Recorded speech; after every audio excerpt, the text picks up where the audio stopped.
সম্মানিত উপস্থিতি, আসসালামু আলাইকুম ওয়া রাহমাতুল্লাহি ওয়া বারাকাতুহু। আমরা বাগেরহাটবাসী আমরা সংগ্রাম করে বেঁচে থাকি। সেই সিডর থেকে শুরু করে আইলা থেকে শুরু করে আমরা সংগ্রাম করে বেঁচে থাকি। আমরা সুন্দরবনের মানুষ, আমরা বাঘের সাথে সংগ্রাম করে বেঁচে থাকি। আমাদের বাগেরহাটে 4টি আসন, এই 4টি আসনকে নিয়ে ছিনিমিনি খেলা হচ্ছে। এই 4টি আসনের একটি আসন কেটে অন্যত্র দেওয়া হচ্ছে। আমরা বাগেরহাটবাসী এটা মেনে নিতে পারি না, পারবো না। সম্মানিত ভাইরাম, আমরা বাগেরহাটের মানুষ।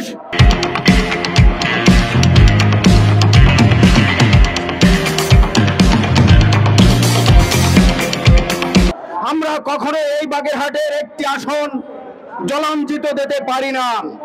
আমরা এখান থেকে রাষ্ট্রীয় সম্পদ সুন্দরবন এবং মংলা বন্দর, এখান থেকে বাগেরহাট থেকে সরকারের সব ধরনের উৎপাদন আয়ের ক্ষেত্র তৈরি হয়ে থাকে। সম্মানিত ভাইরাম, আমরা সরকারের প্রতি আহ্বান করব, আপনারা যে প্রাথমিক সিদ্ধান্ত নিয়েছেন এই সিদ্ধান্তকে আপনারা অফ করে দিয়ে পূর্বের জায়গায় ফিরে আসবেন।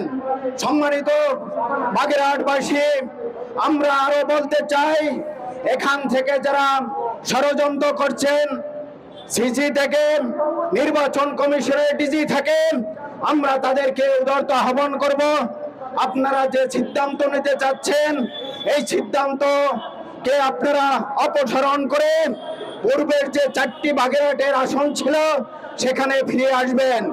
সম্মানিত বাগেরহাটবাসী, আমরা আরো বলতে চাই, বাগেরহাটের শরণখোলা মোড়লগঞ্জ, বাগেরহাটের মোড়লগঞ্জে 16টা ইউনিয়ন, এখানে আরো একটি আসন হওয়ার কথা ছিল। অতএব আমরা বাগেরহাটের 5টা আসনের